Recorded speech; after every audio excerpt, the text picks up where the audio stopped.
கேரள உள்துறை அமைச்சர் ரமேஷ் செனிதாலா இன்று முதலமைச்சர் ஜோசப் விஜயை சந்தித்து மிக முக்கியமான ஆலோசனை நடத்துகிறார். அவர் வருவதற்கான காரணம் என்னவென்றால், போதை இல்லா கேரளத்தை உருவாக்குவதற்காக ஆபரேஷன் டூஃபான் என்ற வகையிலே ஒரு மிக முக்கியமான போதை வேட்டையை தொடங்கியிருக்கிறார். போதை ஒழிப்பு வேட்டையை கேரள மாநிலத்திலே முதலமைச்சர் சதீசன் தலைமையில் இந்த உள்துறை அமைச்சர் முன்னின்று எடுக்கும் இந்த போதை ஒழிப்பு வேட்டையை தொடங்கி இருக்கிறார்கள். அதற்கு ஆபரேஷன் டூஃபான் என்று பெயர் வைத்திருக்கிறார்கள். டூஃபான் என்றால் வடமொழியிலே புயல் என்று பெயர், சைக்ளோன், டெம்பஸ்ட் என்று ஸ்ட்ராம் என்று சொல்கிறார்கள். எனவே அந்த வகையில் ஒரு புயல் போல வந்து இதை ஒழிக்க வேண்டும், போதை இல்லா கேரளத்தை உருவாக்குவதற்காக ஒரு முயற்சியை முன்னெடுத்திருக்கிறார்கள். போதைப் பொருட்கள் வந்து கூட்டு நடவடிக்கையாக தமிழ்நாடு, அதே போன்று கர்நாடகம், அதே போன்று புதுச்சேரி ஆகிய மாநில முதல்வர்களையும் சந்திக்க இருக்கிறார்கள்.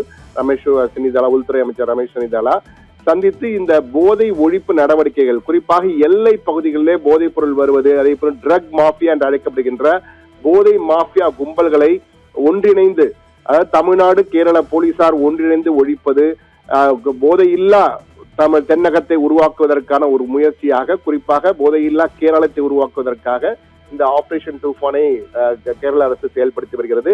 அந்த வகையிலே தமிழ்நாடுடன் இணைந்து எப்படியெல்லாம் செயல்படுவது, தமிழ்நாட்டிலே ஏற்கனவே போதை ஒழிப்பு அமைப்புகள் இயங்கி வருகின்றன. முதலமைச்சர் விஜயும் சில அமைப்புகளை ஏற்படுத்தியிருக்கிறார். எனவே அவர்களுடன் சேர்ந்து கேரள அரசும் தமிழ்நாடு போலீஸும் சேர்ந்து எப்படி ஒழிப்பது, இந்த போதையில்லா மாநிலத்தை உருவாக்குவது எப்படி என்பது குறித்து ஆலோசனை செய்வதற்காகவும் நடவடிக்கைகள் எடுப்பதற்கு ஒத்துழைப்பை கொடுக்க வேண்டும் என கேட்பதற்காகவும் உள்துறை அமைச்சர் கேரளத்தின் உள்துறை அமைச்சர் ரமேஷ் செனிதாலா இன்று முதலமைச்சர் ஜோசப் விஜயை சந்திக்கிறார்.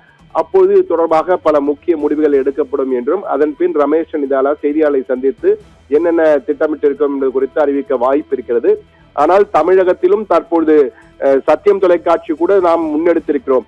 மதுவினை ஒழிப்போம் என்ற வகையிலே இன்று தமிழ்நாடு வெல்ல கை கோர்ப்போம் என்ற வகையிலே ஒரு இயக்கத்தை முன்னெடுத்திருக்கிறோம். அதிலே டாஸ்மாக் ஒழிப்பு, அதாவது மது ஒழிப்பு, மது விலக்கினை அமல்படுத்த வேண்டும் என்ற கோரிக்கையை வலியுறுத்தி இன்று காலையிலிருந்து தொடர்ந்து அதற்காக மக்களுக்காக இந்த குரல் கொடுத்து வருகிறோம்.